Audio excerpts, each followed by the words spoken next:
Hello there and welcome to our Shield of the Sun video. Now, in this video, actually, what we're going to actually be doing is studying a matter about the seas is what we're going to be doing. So we're going to actually be talking about multi-dimensional fields as they relate to the wilderness, noted in the Bible as the universe, as described in Revelation 12. And we're also going to be talking about our ocean waters and how our ocean waters, regarding how they are created and how their boundaries are set and how they move by the forces for which exists within the multi-dimensional fields of the firmament, which receives the energies from the stations and from the powers and the angelic races and from the agencies that regulate and replenish the energies of the universe and the worlds which holds our seas. So we're going to talk about that. We're going to talk about a matter noted as Leviathan and Behemoth, and we're going to talk more about what those multi-dimensional fields are. So you might recall that when Jesus Christ casted out demons, that he had this interesting description about demons, where when he described particularly 7 demons, and then when they were casted out, they moved through arid places and only to find no rest, and then eventually to go back to the body for which they came from. So this factor, arid places, where did these demons go exactly? Where do they dwell before they possess somebody? Where do they exist? Because obviously they are existing near us, but we can't see them, so they are parallel to us. So we're going to talk about that. So in a video called Lucifer in the Garden of Eden, we talked about the fact that God created evil. And he created darkness and he created evil. And according to Isaiah, he created evil to punish evil wills. That if those that wanted to follow the knowledge of evil and applicate that for evil wills, that they would be punished with evil. That they would also be afflicted and possessed and reduced mentally, spiritually, and physically by darkness and be punished with evils, is what Isaiah is accurately saying. So God created evil, according to the Bible. So now that we know that, the book of Enoch also talks about that matter as well. And it talks about an event that happened a long time ago before the war in heaven. And this event actually went down before the creation of mankind. So this is actually very interesting. And it went down with 2 individuals who were selected by God to applicate these evils that God created and throw them in the multi-dimensional fields for which they were created for. And they were created for matters of prophecy regarding all the created beings that were to come. So first, let's look into that matter first. So I would like you to join me in Enoch. We're going to go with there in chapter 60. So if you don't have this book, it's all right. We're going to actually just talk about what it actually says. And thus, this is the first book of Enoch. So this is where we're going to get this information from, as it was a trusted book of scripture, and thus we should read it. So here we go. In the year 500, in the 7th month, on the 14th day of the month, in the life of Enoch, in the same parable, I saw that the heaven of heavens was quaking and trembling with a mighty, tremendous agitation, and the forces of the Most High and the angels, 10,000 times a million and 10 million times 10 million, were agitated with great agitation, and the Ascendant of time was sitting on the throne of his glory, surrounded by the angels and the righteous ones. Then a great trembling and fear seized me, and my loins and kidneys lost control, so I fell upon my face. So we have the prophet Enoch being brought to the 3rd heaven, the ultimate world that stands above all multidimensional realities, fields, spheres, everything. And as he stands there, a particular messenger comes to him, an angel who at that time, and still will be, in regarding the prophecy of Daniel 12, is held for reserve on judgment and is sent to fulfill prophecy and do the works of God. So this angel was named Michael. This isn't the same Michael who's the archangel Michael described in Revelation 12. This is the Michael described in Daniel 12, who is actually also called One. So he is called One, who is used by God at many, many times to administrate his will. And he is also the angel and the messenger who gave messages to the prophets about the future, like Ezekiel, Isaiah, Jeremiah, even the Apostle John regarding the book of Revelation.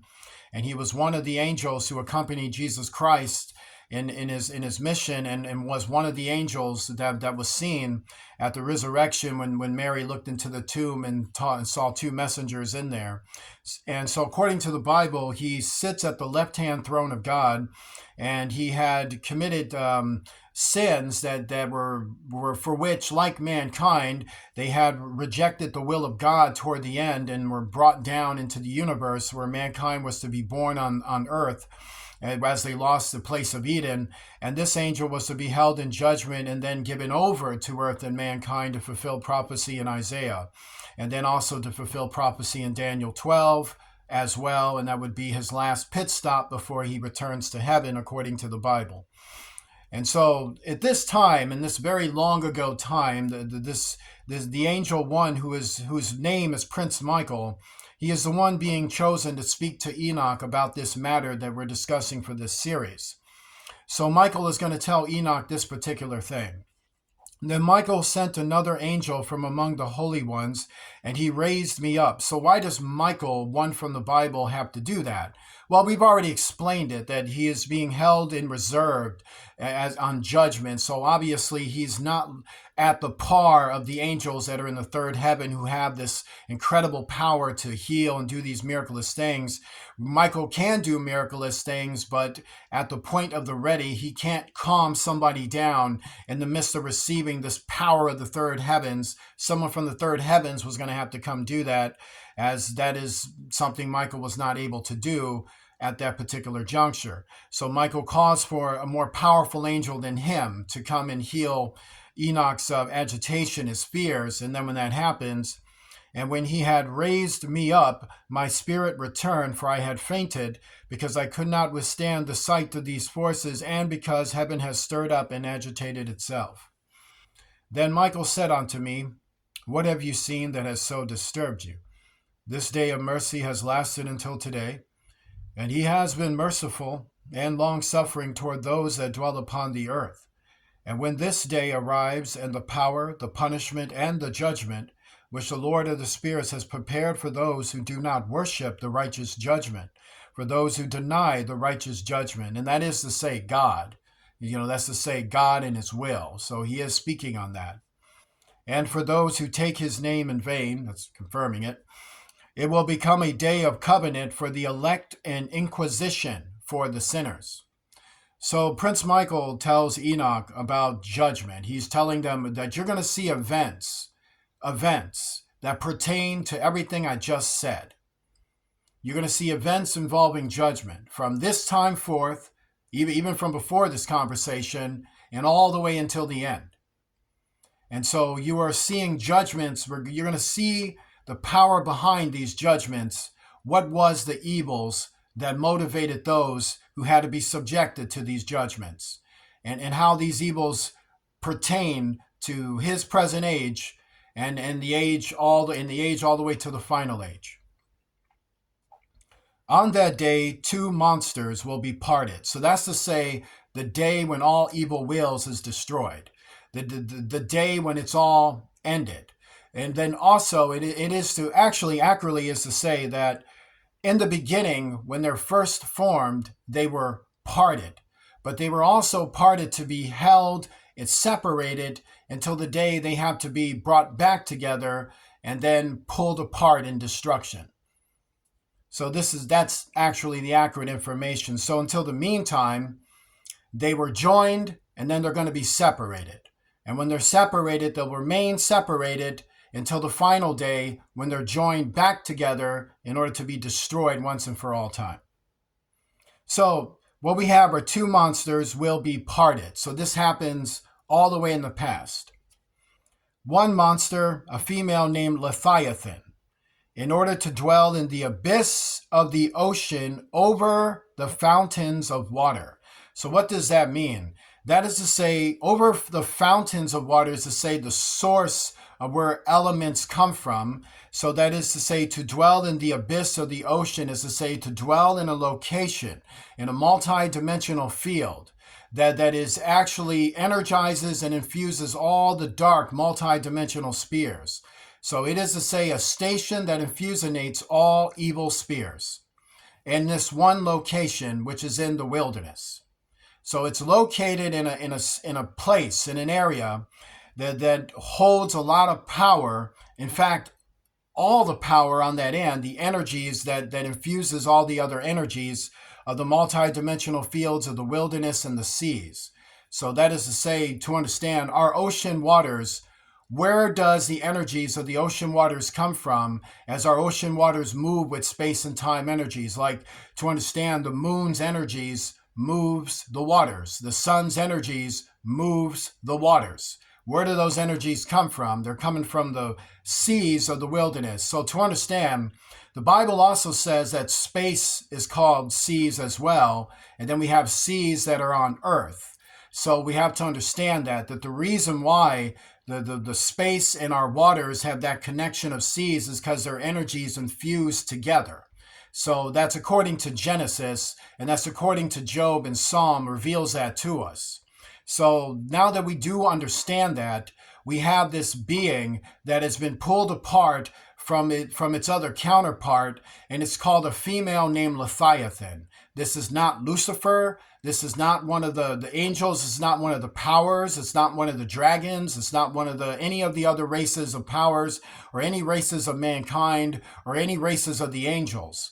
It was actually a monster that was created, a literal monster. And this monster was representing feminine evil energies, and it was casted to this area to energize all the areas of the dark multidimensional spheres that are in order to dwell in the abyss of the ocean over the fountains of water, so that these energies will be held like pools in this area.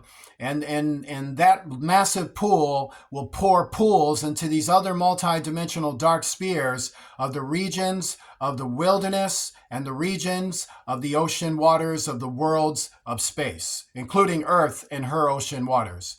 So the evil spheres of those places and the evil spheres of the wilderness, that is to say, from space to our waters, have parallel multi-dimensional spheres that are near to there, and those dark evil spheres are energized by Leviathan, a monster that was created for that purpose. And so now we got Earth. So Earth also has dark multi-dimensional spheres, and the worlds of space regarding the lands of those areas also have multi-dimensional spheres of arid places. So what happened with that one? So let's read. And the other, a male called Behemoth, which holds his chest in an invisible desert, whose name is Dun Dayen, east of the Garden of Eden, wherein the elect and the righteous ones dwell, wherein my grandfather was taken, the seventh from Adam, the first man whom the Lord of the spirits created. So to understand, what about that particular thing? So what we have is this place noted as Dun Dayen. So Dun Dayen is that arid place where these multi-dimensional demons go and regarding those that come about and roam the earth. And where they actually first came to dwell was in the realm of the dead. So the Dun Dayen is actually the name of the realm of the dead. So the realm of the dead holds locations, and in its main location, at the mouth of its central location, is where this monster called Behemoth dwells. So Behemoth was masculine evil energies. So masculine evil energies was a monster. So this monster actually went and was pulled apart from its female counterpart and was casted. And when it was casted into Dun Dayen, east of the Garden of Eden, where the realm of the dead is. And thus, in the realm of the dead, it's the first thing that was casted there was a monster. So this monster was to energize those fields and energize all of the fields that hold the parallel dark dimensional worlds of the universe, of the wilderness. That's Earth, that's Mars, that's Venus, that's Mercury, and other planets of the star, all the planets of the star system, in fact. So the lands and the elements of lands, that is to say the green, the grass, everything on that end, including the air itself, holds near to multidimensional spheres that are affected by masculine evil energies, while our seas and our wilderness is affected by feminine evil energies. And there is two monsters that were parted, one noted as Leviathan, who pours those energies into those fields, and another known as Behemoth, who urinates those energies into those fields and issues out the energies of those fields. And it's no joke. That's what it is revealing to you. Why one is female and the other is male.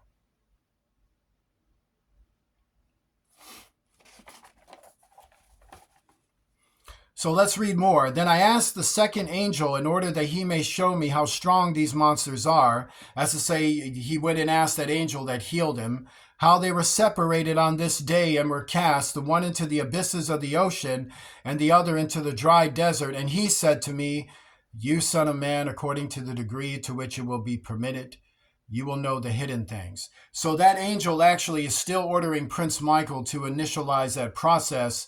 So this is what we began to read. Then the other angel who was going with me was showing me the hidden things, what is first and last in heaven, above it, beneath the earth, in the depths, in the extreme ends of heaven, the extent of heaven, the storerooms of the winds, how the winds are divided, how they are weighed, how the winds divide and dissipate. What is this confirming? Everything I just told you in throughout this video. The openings of the winds, each according to the strength of its wind, the power of the light of the moon and how it is the right amount, the divisions of the stars, each according to its nomenclature, and all the subdivisions, the thunders according to the places where they fall, and the subdivisions of the lightnings according to their flashing of light, and the velocity of the obedience of the whole array of them. So the thunders have their respective moments of rest with patience, and each thunder is marked by its respective sound. So the more and more you read, what you're going to end up reading is all the atmospheric conditions of the seasons. So it's talking about how these angels operate the fall, how they operate the winter, how they operate the spring, how they operate the summer, how they operate the lights, the light, the moon, the lights of the moon, the lights of the sun, the lights of the other worlds, the lights of the universe, and how each of them are responding and obeying to all commands given to them.